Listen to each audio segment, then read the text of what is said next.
Empezamos, ¿no? Hable. Vamos a empezar Fíjate.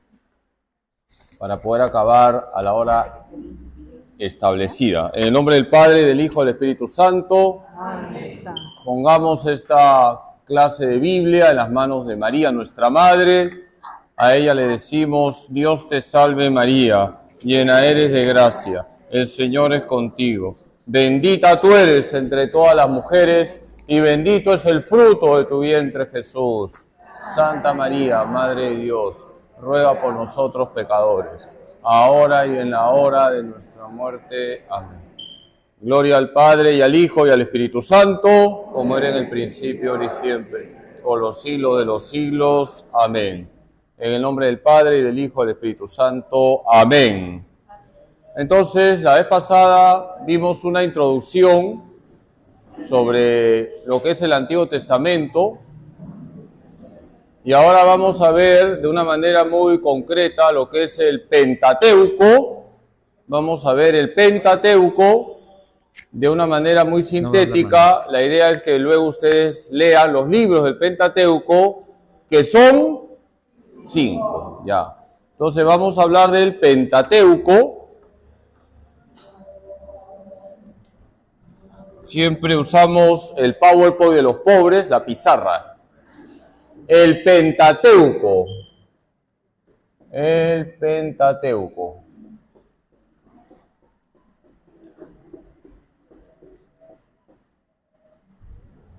Hágase la luz, hermano. No me sabotees, hermano. Ya. Entonces, hay que comenzar de lo básico, ¿no? Lo básico es la etimología. La etimología. Pentateuco significa 5 rollos. Pentateuco significa 5 rollos. Porque cada libro era un rollo. ¿Cuántos libros son? 5. Pentateuco significa 5 rollos. ¿Ya? Bien. Entonces, aquí ya tenemos una primera idea. Tenemos 5 libros. El Pentateuco está formado por 5 libros. Vamos a poner 2. ¿Cuáles son los libros? ¿Cuáles son los libros del Pentateuco?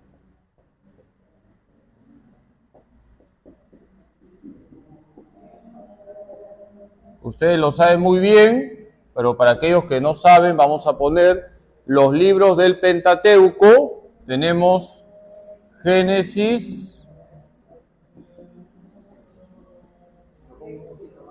Éxodo, Levítico, Números y Deuteronomio.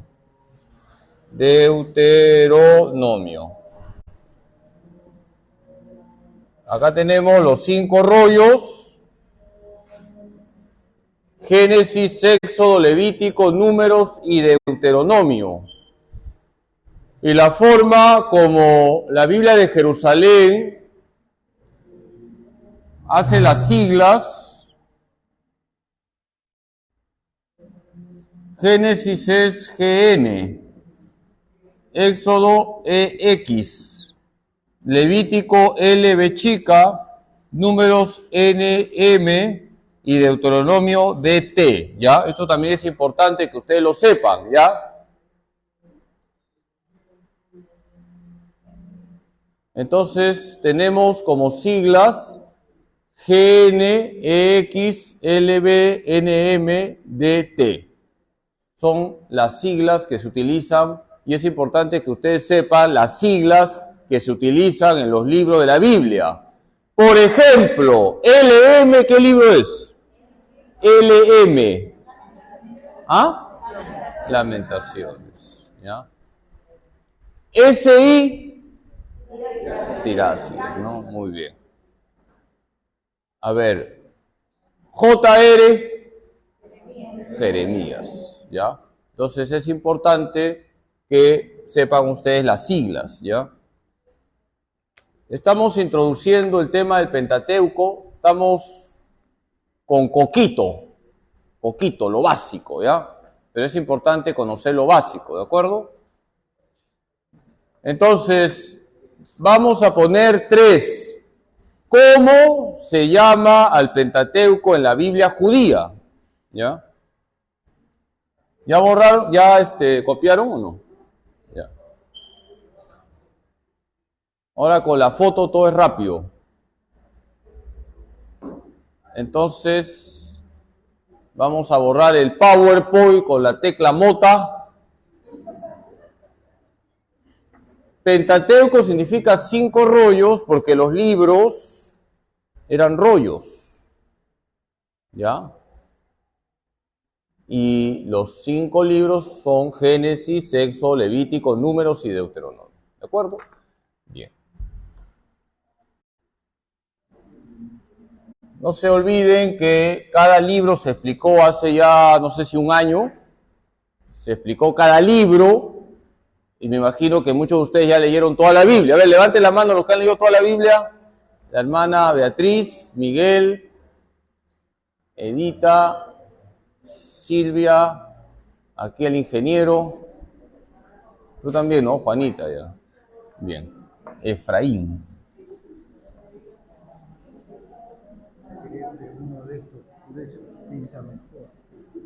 Ya. Ya, dale.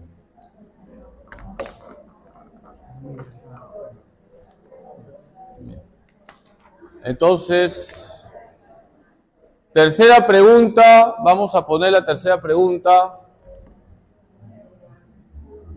¿Cómo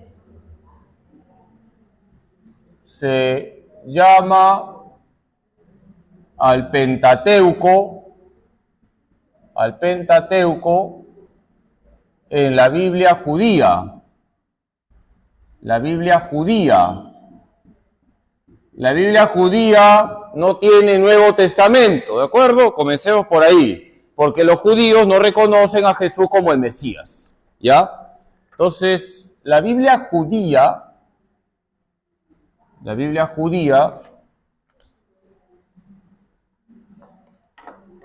llama al Pentateuco la Torá. Y Torá significa la ley, ¿de acuerdo? Entonces, cuando ustedes escuchen la Torá, ¿a qué se refiere? A la ley, y es el Pentateuco, ¿ya? La Torá. Porque la Biblia judía tiene 3 partes, y por eso a la Biblia judía se llama Tanakh. Ahorita explico por qué.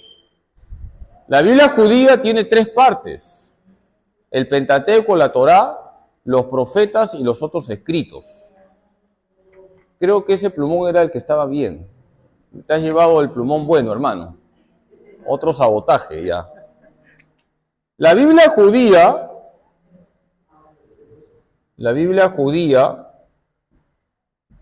tiene 3 partes. La Torá, que sería la ley. Los profetas.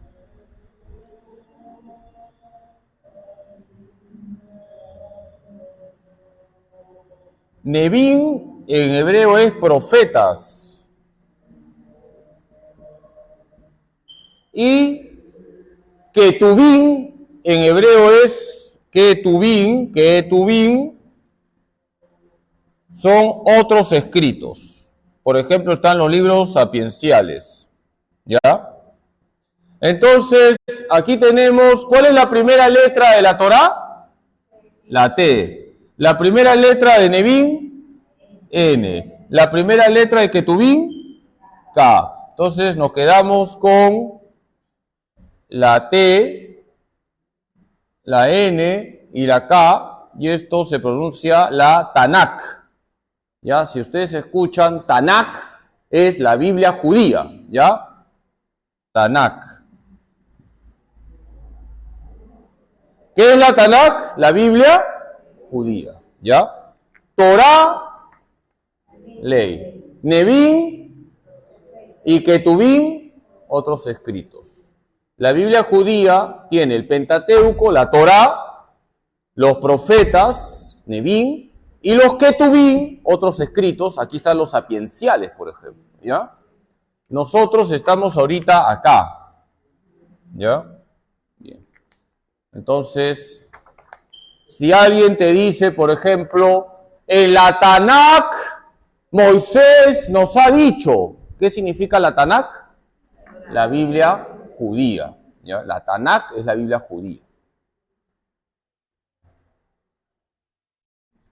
Bien.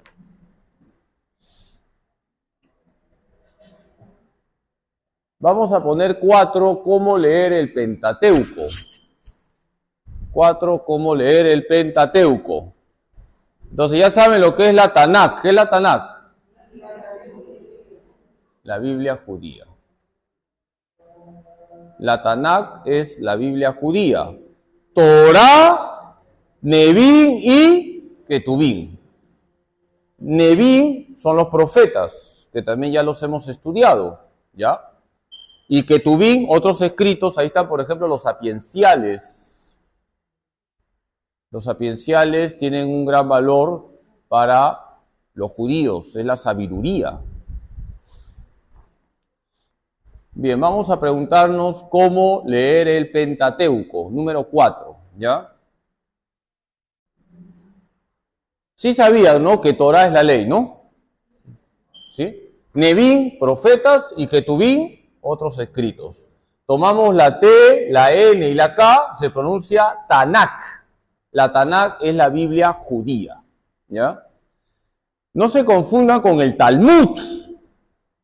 El Talmud es un libro que comenta la Tanakh. ¿Les suena el Talmud? Ya, cuando ustedes escuchen o lean, dice el Talmud, no es la Biblia judía, es un comentario a la Biblia judía, ¿ya? El Talmud. Vamos con la pregunta número 4. ¿Se puede borrar el PowerPoint? ¿Pasamos la diapositiva? Ya. Ya. Bien, vamos a...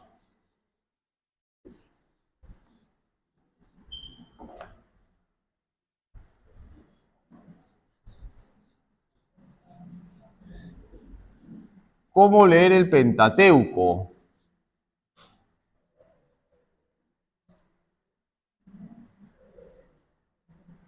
Número... ¿Qué número estamos? 4. Vamos a poner 4. ¿Cómo leer el Pentateuco? ¿Cómo leer el Pentateuco?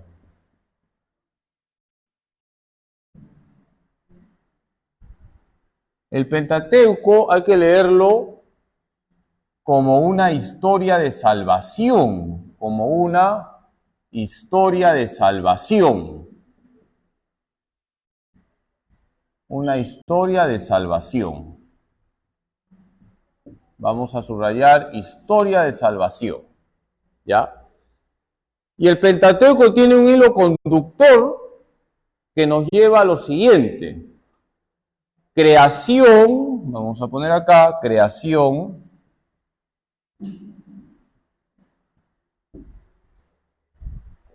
Luego viene caída.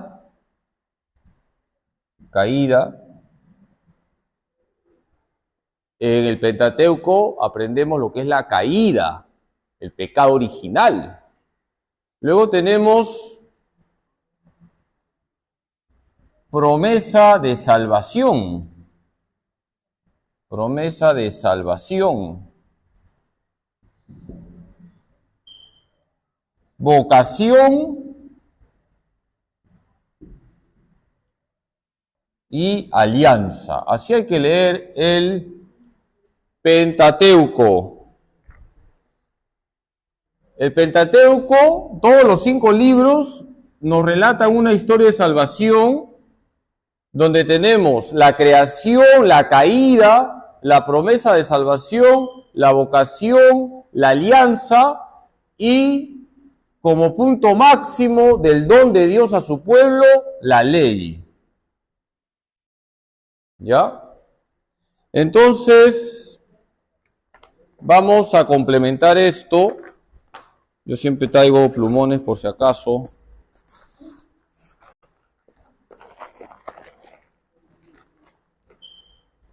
Vamos a poner el rojo. La creación la encontramos en Génesis capítulos 1 y 2, ¿ya? La caída en Génesis, ¿qué capítulo? 3. Génesis capítulo 3. La promesa de salvación la encontramos en Génesis 3:15 y también en Génesis 15, lo que Dios le dice a Abraham. La vocación, ¿a quién llamó Dios para formar un pueblo? A Abraham. Génesis 12. La alianza la encontramos en el Éxodo. El Éxodo, capítulo 19. Ahí está la alianza.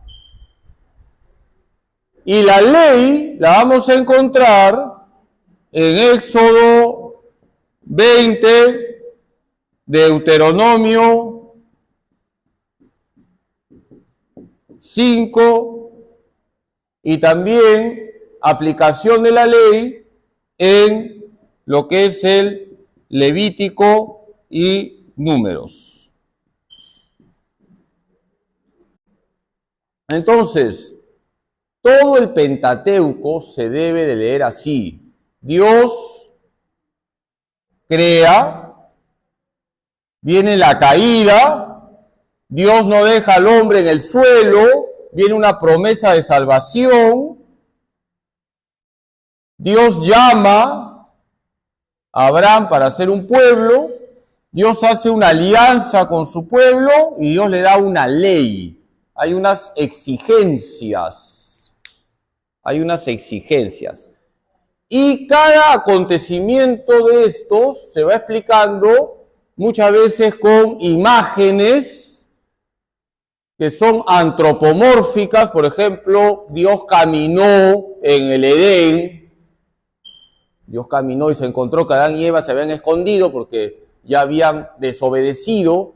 Son imágenes, ¿ya? Es un lenguaje simbólico, sobre todo en la creación y la caída hay un lenguaje simbólico.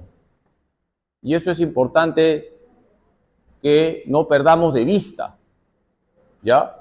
Ya he hablado sobre los géneros literarios. No se olviden, les dije, los géneros literarios son importantes para comprender la Biblia. Tú no puedes caer en el literalismo si tienes un género simbólico. Por ejemplo, Génesis 2:7, Dios hace barro y luego sopla. Es un género simbólico, barro, soplo, imágenes, símbolos, pero te llevan a una verdad. El hombre es cuerpo y alma, barro, cuerpo, alma, soplo. Entonces estamos hablando de un género simbólico, pero ese género simbólico te expresa una verdad. ¿Qué verdad? Que el ser humano es unidad de cuerpo y alma. Es importante el género literario, ¿ya? Hay géneros literarios diversos. Por ejemplo, a ver, ¿qué géneros literarios hay? Ya que se miran las caras. A ver, ya he dicho uno ya. Ya he dicho uno, el de Génesis. Ya, simbólico, ¿qué más? Poético, ¿qué más? Histórico, muy bien, ¿qué más? Apocalíptico, ¿qué más? Epistolar, ¿qué más? Sapiencial, ¿ya? Entre otros. Profético, por ejemplo, ¿ya? Bien, sí lo sabían, pero por humildad no están respondiendo, ¿ya? Bien. Entonces, es importante sobre todo en el Pentateuco, considerar los géneros literarios, ¿ya? Dios hace dormir a Adán y de la costilla de Adán sale Eva, género simbólico, pero te expresa una verdad. ¿Cuál es la verdad? Varón, mujer tienen la misma naturaleza. Eva, que sale del costado de Adán, es un símbolo de que la mujer es de la misma naturaleza que el varón. Los dos tienen la misma dignidad. Por lo tanto, no al machismo, no al feminismo. Varón y mujer, la misma naturaleza. Entonces, el género implica imágenes, símbolos, pero hay que buscar la verdad que está debajo. Muy bien, entonces, así hay que leer el Pentateuco. El Evangelio de hoy, por ejemplo, conecta con un pasaje de los Números, ¿no? Donde se habla de la serpiente de bronce. El pueblo está en el desierto, ¿no? El pueblo ha pecado y vienen serpientes venenosas y Dios le dice a Moisés que haga una serpiente de bronce, que la coloque en lo alto. Todo aquel que mire la serpiente de bronce no morirá ante las mordeduras de las serpientes. Esa serpiente de bronce está anunciando a Cristo. Entonces, todo el Antiguo Testamento está anunciando a Cristo. Jesús trae la nueva creación, Jesús nos redime de nuestras caídas, en Jesús se cumplen todas las promesas de salvación, en Jesús todas las vocaciones encuentran sentido, Jesucristo trae la nueva y definitiva alianza y Jesucristo es la ley con mayúsculas. Jesús trae la plenitud de la ley. Todo encuentra sentido ¿en quién? En Jesucristo. ¿Ya? Entonces hay que leer siempre el Antiguo Testamento teniendo presente ¿a quién? A Jesucristo. ¿Ya? La serpiente de bronce, que es elevada, que es levantada, ¿a quién está anunciando? A Cristo en la cruz. ¿Ya? Que por cierto, ese texto de hoy, primera lectura, ustedes deberían saberlo, no de memoria, pero sí les tiene que sonar cuando un evangélico te diga, está prohibido hacer imágenes. Un momentito, dile, tranquilízate, choche. Números 21, Dios le dice a Moisés que haga una imagen. ¿No dice que está prohibido hacer imágenes? Pero Dios le dice a Moisés, haz una imagen de bronce. Dios le dice a Moisés, haz una imagen, no está prohibido hacer imagen. ¿Ya? Sigamos. Vamos ahora a hacer una tabla donde vamos a poner los 5 libros y lo esencial que tienen que saber de cada libro, ¿ya? ¿Se puede borrar el PowerPoint? Bien. El Excel. Bien. Bien.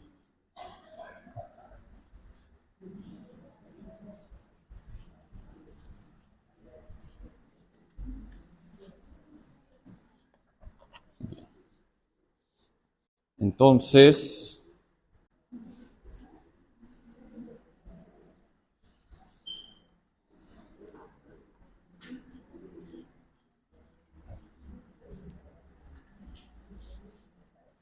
vamos a hacer ahora, y con esto cerramos la clase, pues nos vamos a demorar un poquito.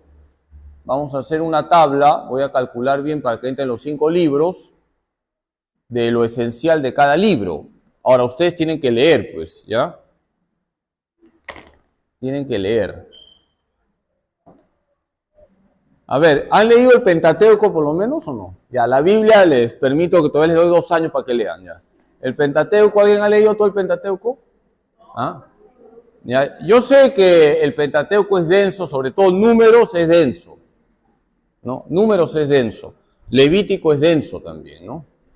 Partes del Éxodo también, ¿no? Pero ya les he dicho, por lo menos una vez en la vida hay que leer toda la Biblia. Por lo menos una vez en la vida. Entonces, vamos a hacer una tabla. Vamos a hacer una tabla donde vamos a poner acá el libro,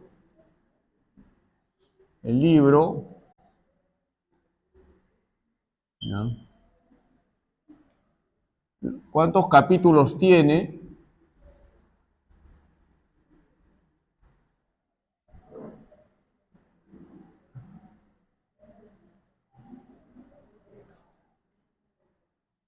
el contenido esencial, contenido, y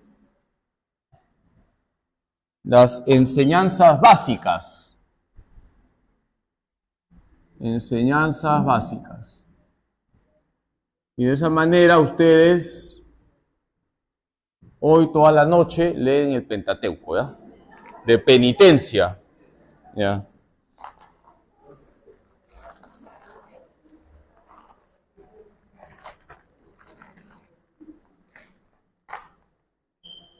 Bien, entonces vamos a empezar con el Génesis. Génesis. El Génesis tiene 50 capítulos. ¿Ya? 50 capítulos tiene.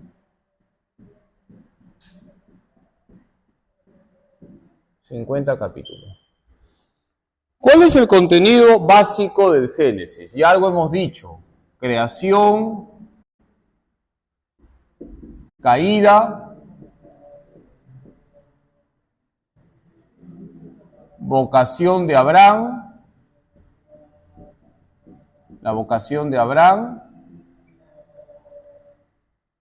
historia de, ¿cómo se llama el hijo de Abraham? De Isaac. Luego tenemos Jacob y sus 12 hijos. ¿Ya? Ese es el contenido del Génesis.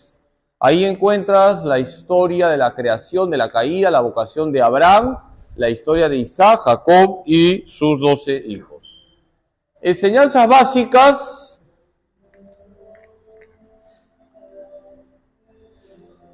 Acá se nos habla de Dios creador. Se nos habla de la verdad de la persona humana.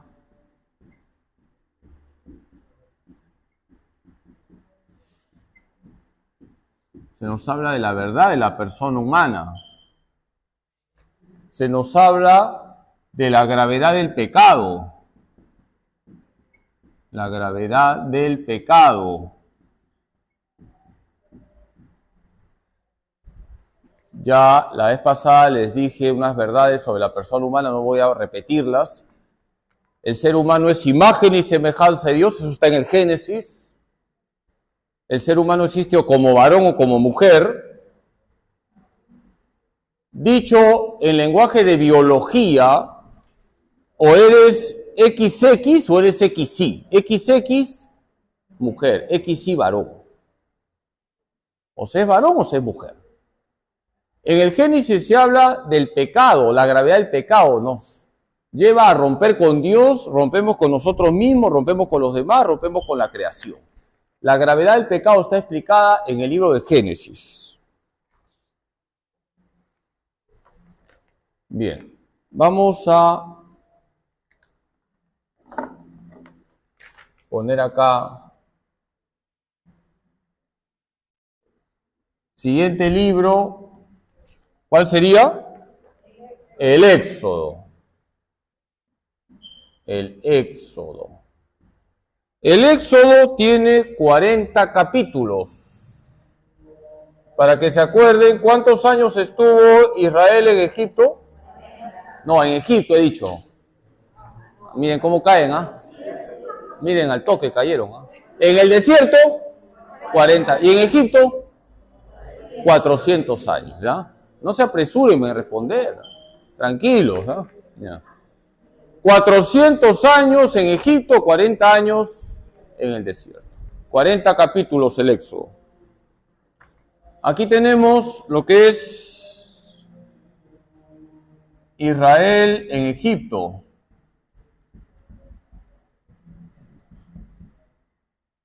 La salida de Egipto. La estadía en el desierto.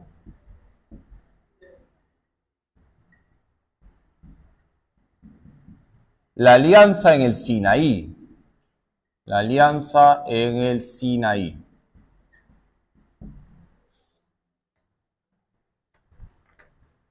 ¿Qué nos enseña el Éxodo? En el Éxodo encontramos, por ejemplo, el nombre de Dios por excelencia. El nombre de Dios por excelencia, ¿cuál es? ¿Ah? Yahvé. Muy bien, ahí está en el Éxodo, Yahvé. Éxodo 3:14. Eso está en el Éxodo. Elohí no es el nombre de Dios por excelencia. Elohim se dice, hija. Elohim es Dios sin más. Yahvé es el que es, ¿ya? Ya hablaremos de eso cuando hablemos de los nombres de Dios. Ahora, simplemente les digo que Jehová no es la pronunciación correcta, es Yahvé. Ya alguna vez he explicado que las 4 letras sagradas se pronuncian Yahvé, Yahvé. No se dice Jehová, Jehová es un artificio, ¿ya? De repente, al final de la clase, podemos explicar esto con más detalle, ¿ya? Bien. Entonces, ¿en qué estábamos? El nombre de Dios por excelencia aparece en el Éxodo. También lo que significa el valor de la Pascua. El valor de la Pascua aparece en el Éxodo, ¿no? El decálogo está en el Éxodo. La ley, el decálogo.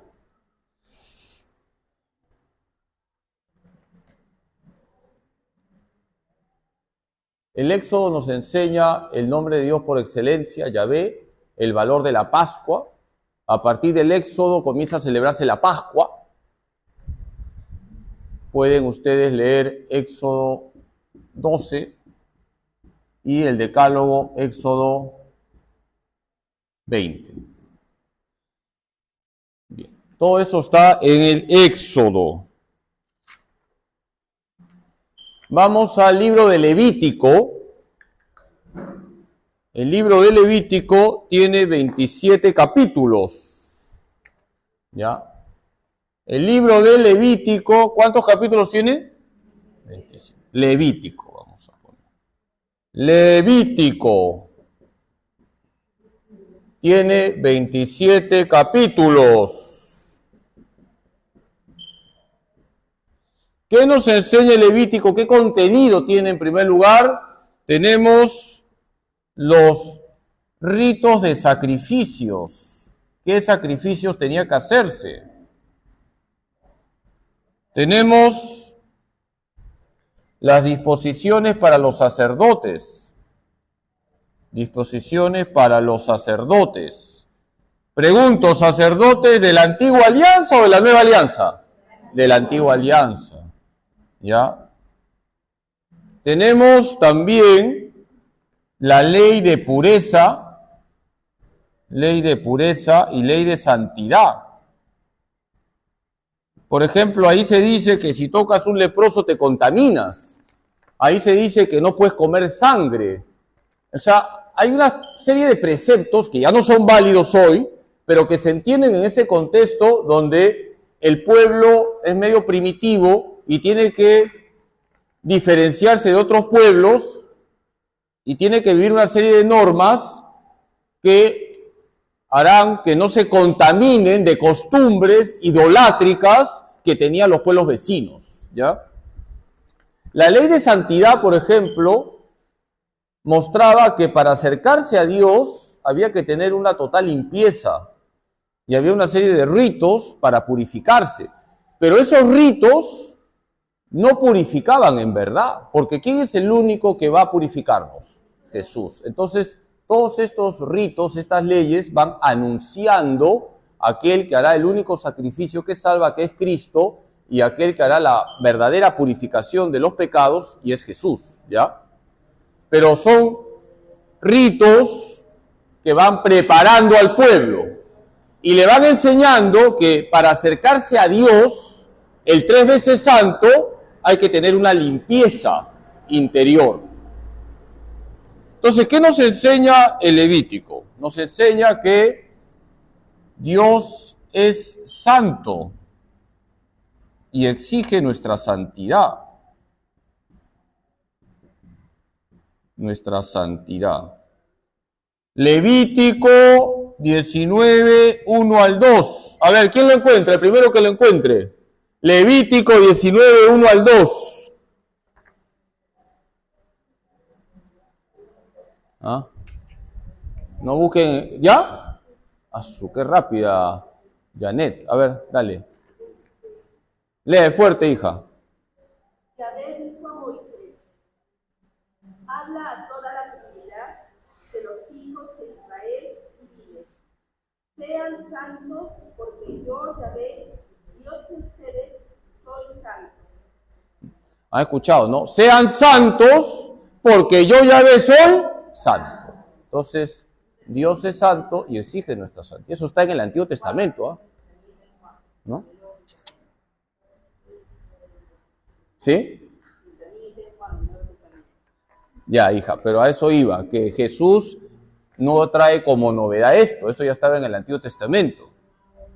Lo que Jesús trae es la gracia para ser santos. Pero ya en el Antiguo Testamento quedaba claro que Dios es 3 veces santo y tú tienes que ser santo. Lo que pasa es que no había venido Cristo, no había venido el Espíritu Santo y no se podía alcanzar la santidad, ¿ya? Bien, entonces tenemos también aquí, ¿quién está preguntando? ¿Alguna pregunta? Escuché padre, un alma de purgatorio, entonces, ya. Clarito, escuché padre, ¿ah? Ya, alguien se va a morir de ustedes, tranquilo, ya. Así, clarito, padre, por eso voltea. ¿Nadie ha dicho padre? ¿Ah? ¿Sí o no? Claro, alguien dijo padre, fuerte. Ya, les absuelvo de todos sus pecados. Ya. Bien. Y aquí también se habla del valor del sacrificio. El valor del sacrificio ofrecido a Dios. El sacrificio tiene un valor. El pueblo quería ofrecerle algo a Dios como expiación de sus pecados. Se celebraba la fiesta del Yom Kippur. Yom Kippur. Yom Kippur es el día de la expiación. El Yom Kippur se celebraba una vez al año, ¿no? Pueden leer Levítico 17 al 23. Y el sacerdote cargaba, entre comillas, los pecados del pueblo sobre un macho cabrío y luego lo sacaban al macho cabrío al desierto para que se muera allá.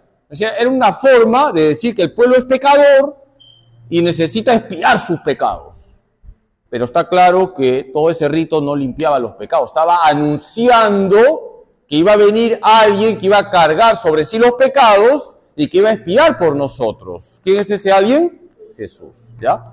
El Yom Kippur es el día de la expiación. Era todo un rito donde el pueblo tomaba conciencia que era pecador y hacían un rito presidido por el sumo sacerdote donde en ese rito se quería expresar que eran pecadores y pedían el perdón de sus pecados a Dios.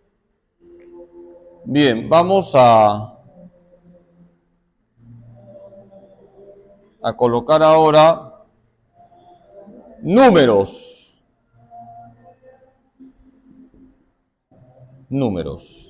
El libro de Números tiene 35 capítulos.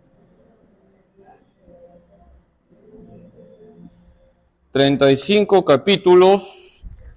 ¿Qué tiene el libro de Números que es denso? Tiene el censo. El censo en el desierto. Tiene también leyes diversas,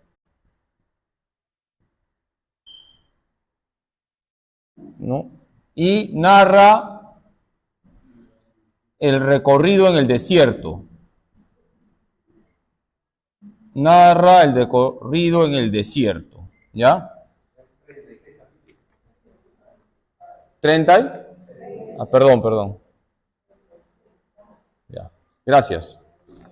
El Números tiene 36 capítulos, gracias.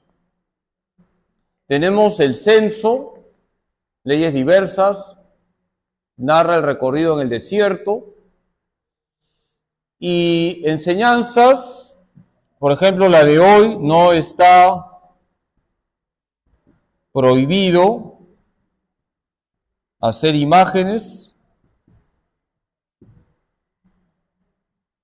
Números 21. No está prohibido hacer imágenes. Números 21. Y también se anuncia que de Israel saldrá un verdadero rey. Hay un anuncio del Mesías Rey. En Números 24, versículo 7 y Números 24, versículo 17. Se anuncia que de Israel saldrá un verdadero rey. Es un anuncio de Jesús, el rey con mayúsculas, ¿ya?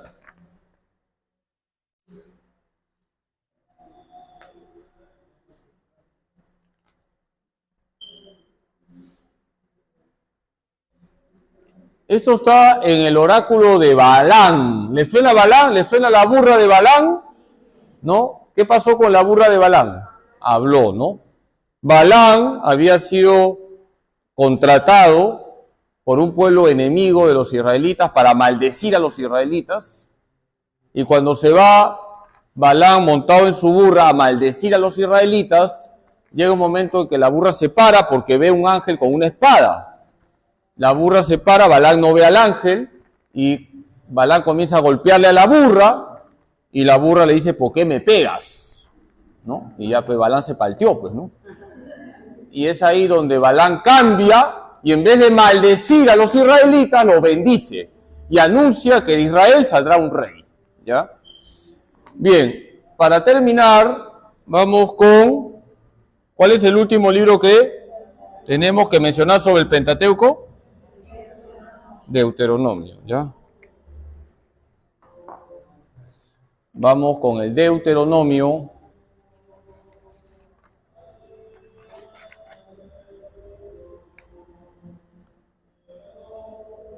Deuteronomio. Vamos con el Deuteronomio, que me parece que tiene 34 capítulos. A ver, verifiquen. Ya. Bien. El Deuteronomio significa segunda ley, ¿ya? Deuteros nomos, segunda ley, ¿ya? Pero no es porque venga otra ley, sino porque se remarca la ley, se vuelve a expresar la ley. ¿Qué es lo que tiene el Deuteronomio? El Deuteronomio tiene los 3 discursos de Moisés. 3 discursos de Moisés. Los 3 discursos de Moisés están en el Deuteronomio. Tenemos en el Deuteronomio también el código deuteronomista, que son preceptos que enfatizan la ley.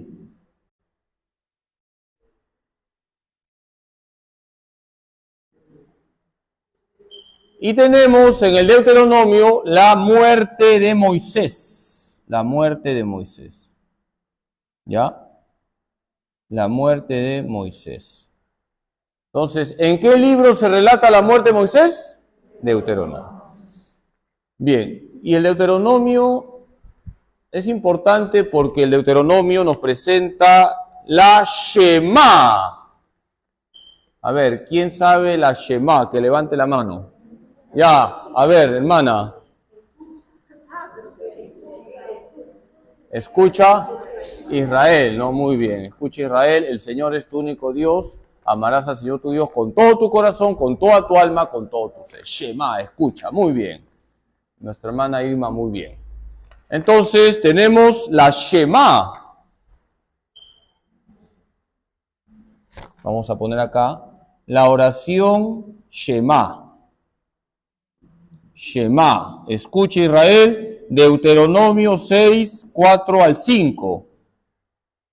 La oración Shema es muy importante porque señala que hay un solo Dios. Escucha, Israel, el Señor es tu único Dios. Amarás al Señor tu Dios con todo tu corazón, con toda tu alma, con todo tu ser. ¿Ya? ¿Cómo se llama esa oración? Escucha, Israel, Shema. Está en Deuteronomio 6, 4 al 5. ¿Ya? Bien. Después tenemos también acá otra vez el decálogo. El decálogo, Deuteronomio 5. Tenemos el decálogo. Tenemos acá el credo judío, Deuteronomio 26, 4 al 11. El credo judío, que es muy importante, porque es como el resumen de lo que tiene que creer un judío. El credo deuteronomista se llama, ¿ya? El credo judío. A ver, ¿quién encuentra Deuteronomio 26, 4 al 11? El primero que lo encuentre, su premio. Deuteronomio 26, 4 al 11, tiene que proclamarlo con voz fuerte. Hermana Silvia, fuerte.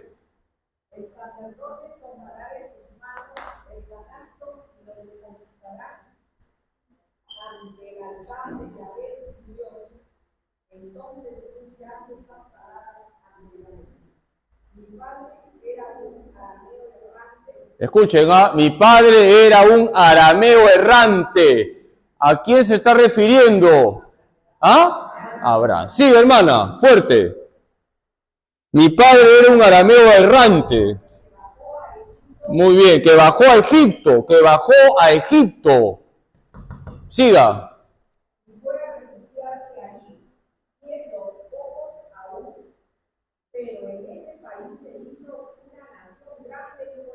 En Egipto los israelitas se hicieron grandes, se hicieron poderosos, pero fueron esclavizados. ¿Qué más? Siga.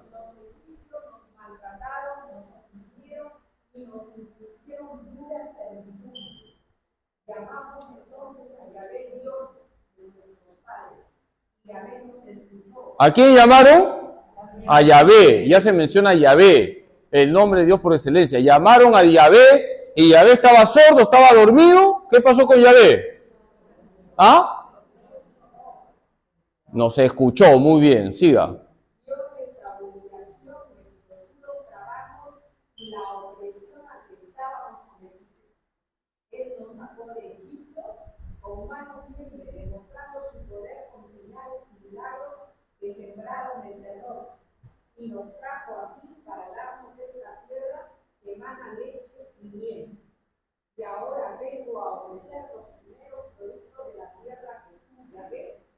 Acá está, los sacrificios, las disposiciones que tienen que tener los sacerdotes para hacer la ofrenda, ¿no? ¿Qué más? Siga.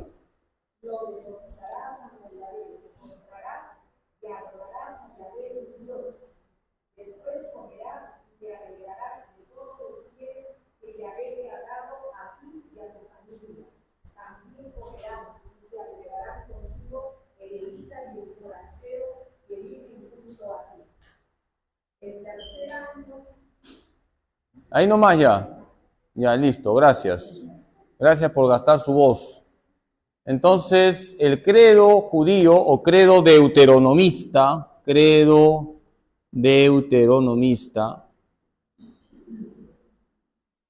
es como una síntesis de todo el Pentateuco, ¿ya? Está claro que la salida de Egipto es obra de Dios, ¿no? Porque Israel en Egipto fue esclavizado, ¿no? Vamos a poner acá la esclavitud en Egipto, pues. ¿Ya? Muy bien, pues.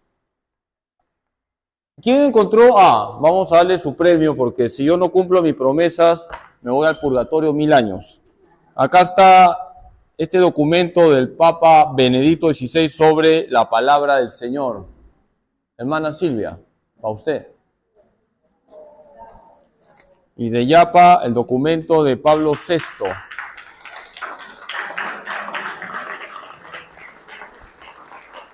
Bien. Bien, preguntas. Tienen 5 minutos para preguntar. Sí, hermana Matilde. Al menos yo, que tengo la imagen, se representa siempre el diablo con la serpiente. Sí. Pero en números figura la imagen de Dios. Con la serpiente, sí. Sí. Sí, es interesante esa comparación. Es que, a ver, en el Génesis, la serpiente es imagen del diablo, porque en los pueblos vecinos de Israel, la serpiente era un ídolo, era un dios falso, y por eso la serpiente tenía mala reputación.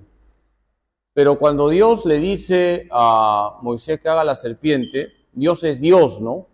Y Dios con ello está diciendo que el problema no es la serpiente, sino el problema es lo que hace el hombre con la serpiente, ¿no? Es el hombre el que diviniza a la serpiente, ¿no? Pues la serpiente es un animal, ¿no? Y cuando Dios le dice a Moisés, haz una imagen de serpiente, ¿no? Dios en su infinita sabiduría está también queriendo decirles a los israelitas que no tengan miedo a ningún animal, ¿no? Porque en realidad esa imagen de la serpiente no es en sí misma la que salva, es el poder de Dios el que está salvando a los israelitas de la mordedura de las serpientes, y hay que entender ese pasaje como que está anunciando más bien a Jesucristo, ¿ya? Pero no es que la serpiente está unida al diablo, no sé si me entiendes. La serpiente es un animal. El problema es lo que hace el hombre con la serpiente, que termina divinizándola, ¿no? Haciendo un ídolo de la serpiente, ¿ya? Entonces, con eso Dios está diciendo que el problema no es la serpiente, el problema es lo que hace el hombre con la serpiente, que termina convirtiéndole en un ídolo, ¿ya? Bien, otra pregunta. ¿Algo no quedó claro? A ver, quien haga la mejor pregunta, un premio.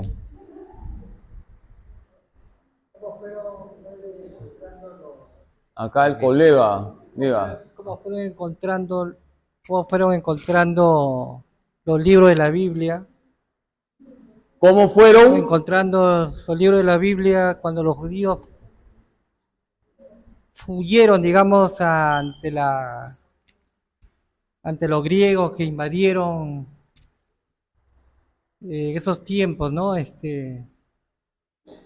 Ya, usted está hablando ya de la época, por ejemplo, cuando Alejandro Magno derrota a los persas y invade Palestina y quiere helenizar Palestina. No, quiero relacionarlo con los libros del Pentateuco, cómo fueron encontrados, cómo fueron encontrando estos libros. Ya. A ver, los libros del Pentateuco, los 5 libros, tuvieron un proceso de redacción, de escritura, durante varios años, ¿no? Y se atribuyó y se atribuye a Moisés algunas partes de estos libros, ¿no? Evidentemente, el Deuteronomio no, porque él no va a relatar su propia muerte, pues, ¿no? ¿Ya? Pero algunos pasajes del Pentateuco se atribuyen a Moisés, ¿no?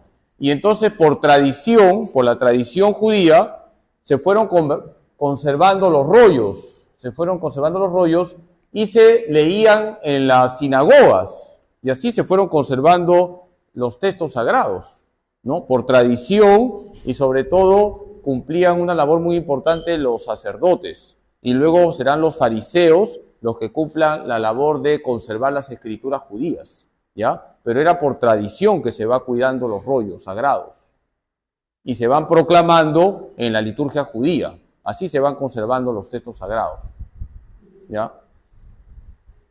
Muy bien, pues hasta aquí la clase. A ver, tú tienes nombre ruso, pues, ¿no? Sí. ¿Cuál es tu nombre? Slavik. Slavik, ya. ¿Por qué en el verso 26 del primer capítulo de Génesis dice hagamos al hombre según nuestra imagen? ¿Por qué está en plural? A ver, ese hagamos se llama el plural majestático. Hagamos es una forma que tiene la Biblia de darle solemnidad a una expresión de Dios, ¿ya? Hagamos. Se llama plural majestático, plural para mostrar grandeza. Hagamos al hombre a nuestra imagen y semejanza. Algunos teólogos, algunos padres de la iglesia, dicen que ese hagamos de Dios ya está revelando la Trinidad. Hagamos, Padre, Hijo, Espíritu Santo, 3, hagamos. Pero la iglesia no dice necesariamente que sea eso, sino que es una forma solemne de hablar. Por ejemplo, los papas antes, si ustedes leen documentos de los papas antes del Vaticano II, usaban también el plural majestático. Nos, decía por ejemplo Pío IX, ¿no? Nos hemos querido proclamar el dogma de la Inmaculada. No, es el Papa, pero está utilizando nos hemos querido. Así hablaban antes como para darle realce, darle solemnidad a una expresión, ¿ya? Respondiéndote y no, para no florearte tanto, ¿ya?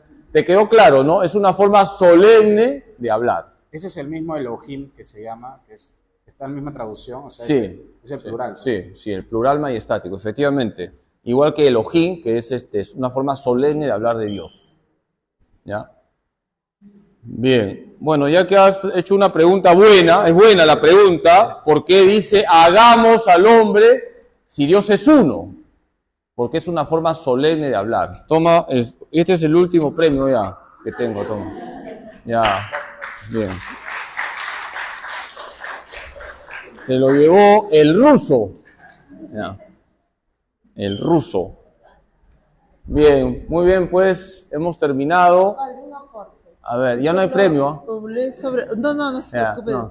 Una usted bendición. Habló sobre no la alianza de... ¿Perdón? Usted habló sobre la alianza. La alianza, Éxodo, sí. ¿verdad? Pero acuérdese que también la alianza de Noé fue la primera alianza. Sí. Entonces, eso Sí. también sería... Sí, claro. Buena pregunta. Porque lo que yo quisiera recalcar que la alianza, usted se acuerda que hay el arco iris, ¿verdad? Sí. Y lamentablemente el arco iris representa la alianza que Dios hizo con el hombre, pero el LGTB lo ha usado para sus cosas. Sí, pues sí. Eso Tienes lo razón. quería- En la clase pasada les hablé de las alianzas, ¿se acuerdan, no? Alianza con Noé, alianza con Abraham y alianza en el Sinaí. Pero también les dije que la alianza más importante del Antiguo Testamento era la alianza en el Sinaí. Pero las otras alianzas también tienen su importancia. Ahora, la alianza con Moisés es una alianza que se llama cósmica porque expresa que Dios protege a la creación, ¿no? Dios protege a la creación, es la alianza con Noé, y es una alianza válida. Dios cuida a su creación, y desgraciadamente el arco iris, que aparece como signo de esa alianza cósmica, Dios cuida a la creación, ahora ha sido lamentablemente utilizada por la agenda LGTB. Sí, pues, lamentablemente, ¿no? Pero bueno. Muy bien, pues, ¿qué te damos? Te damos algo para que no te vayas triste, ¿no? Para que reces tu rosario 50 que te toca hoy día. A ver qué, ya toma. Ya. Toma. Para que todavía puedes. Ya, ahora sí ya. Para que reces tu rosario 70 que te toca. Bueno, voy a darles la bendición. Te damos gracias, Señor, por este momento de formación que hemos tenido. Te pedimos que nos ayudes a profundizar siempre en tu palabra, que es viva y eficaz, más cortante que una espada de doble filo. El Señor esté con ustedes. La bendición de Dios Todopoderoso, Padre, Hijo y Espíritu Santo, descienda sobre ustedes y permanezca para siempre. Amén. Pueden irse en paz.